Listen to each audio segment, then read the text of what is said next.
A big milestone today. We're installing a steel beam to open this living, dining, and kitchen space into one great room.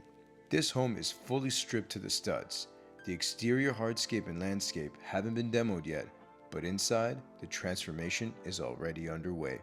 Originally, the layout was divided by more than 5 walls, and the ceilings sat only around 8 feet. Once the developer saw how much space we would have above, the plans changed.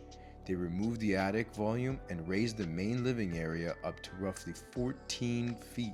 That's why you're seeing these temporary shorings throughout the home. These wood supports hold everything in place while the new structural beam goes in.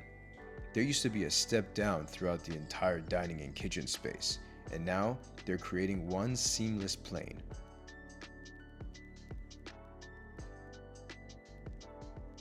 Next comes in the rough work. You'll start to see plumbing materials staged, new electrical wiring running, and reframing that's shaping the new window openings. More light means better flow. The original home was a 3-bed, 3-bath. Now, the developer has redesigned the layout and extended it to become a 4-bed, 4.5 bath with a slight extension landing around 3,000 square feet on an 11,000 square foot lot.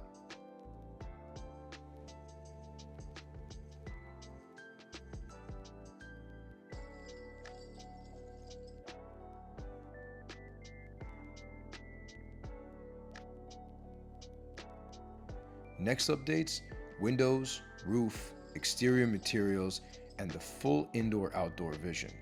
Subscribe and stay tuned as this rebuild comes to life.